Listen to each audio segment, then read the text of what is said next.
내려와서 이제 등으로 내려왔습니다. 오늘은 등의 근육통에 대해서 볼 텐데요. 등이 이제 뭐 뻐근하고 아픈 경우도 많이 있으시죠. 그래서 등이 이제 결린다고 흔히 표현을 하시는데, 등이 결리는 건 주로 근육 문제 그리고 신경 문제가 많이 있습니다. 오늘은 그 중에서 근육 문제를 볼 거예요.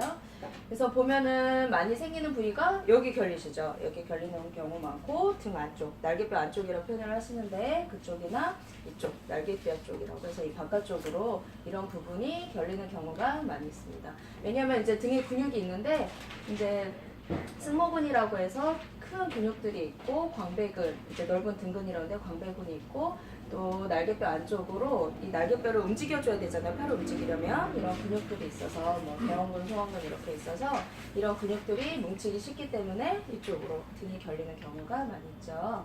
그래서 제일 대표적인 근육은 승모근입니다. 여기 어깨 근육 있으시죠? 여기 많이 뭉치잖아요. 여기 이제 승모근이라고 하는데, 여기 목에만 어깨랑 이쪽 목도 연결하고 등까지 쭉 퍼져 있어요. 굉장히 큰 근육이에요. 그래서 여기가 뭉치게 되면 이쪽 어깨 바깥쪽 뿐만 아니라 이 안쪽으로도 통증이 있게 됩니다. 그래서 목 위쪽으로도 긴장성 두통처럼 이쪽이 아픈 경우도 생기게 되고요. 그래서 이게 X표 친 데는 저희가 주로 침으로 풀어드리는 TP점입니다. 그리고 광배근은 넓은 등근이라고 해서 여기 이것도 굉장히 큰 근육이에요, 몸에서. 그래서 등 쪽을 쭉 지배를 하고 있고, 팔에 연결이 돼 있어서 팔의 움직임에도 중요한 역할을 하고 있습니다. 그래서 여기가 아프게 되면 이 날개뼈 안쪽으로 해서 여기 등이 많이 결리게 되겠죠. 그래서 이것도 역시 침으로 풀게 되고요.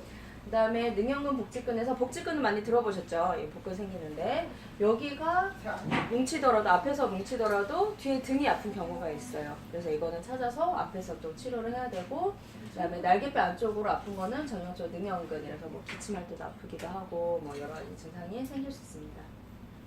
그리고 뭐 등을 이제 척추들을 다 받쳐주는 근육을 기립근이라고 하는데요. 이런 근육들이 아프게 되더라도 등 안쪽으로 해서 척추뼈 쪽으로 해서 아프게 되고요. 하우거근, 여기는 특히 이제 기침할 때 아프다고 하면 이쪽 근육인 경우도 많이 있습니다. 그래서 왜 이렇게 등이 결리냐, 왜 등의 근육이 이렇게 뭉치냐 했을 때 중요한 건 자세예요, 사실. 그래서 등을 이제 똑바로 세우고 있으면 이제 목 쪽, 흉추, 요추 이런 부분들이 톱니처럼 맞물려서 건강하게 되는데, 자꾸 이렇게 구부정하게 많이 앉게 되시죠. 이렇게 되면은 톱니바퀴처럼 전체가 다 이제 등의 근육들이 서로 맞물려서 이제 더 뭉치고 아프게 됩니다. 그래서 제일 중요한 거는 허리 근육을 잡고 이렇게 세워주시는 거예요. 그래서 치료는, 이제 근육 치료는 사실 침으로 하면 좀 간단하게 해결이 됩니다. 두세 번 정도면 금방 해결이 되는데, 금방 잘 풀린다는 건 또 금방 뭉친다는 거예요. 그래서 근육통은 자세에 따라서 또 뭐 스트레스 받거나 뭐 과로하거나 하는 거에서 자꾸 뭉칠 수 있기 때문에 그때 침으로 풀고 또 자세 교정 바로 하고 이런 거 반복해서 해야 됩니다.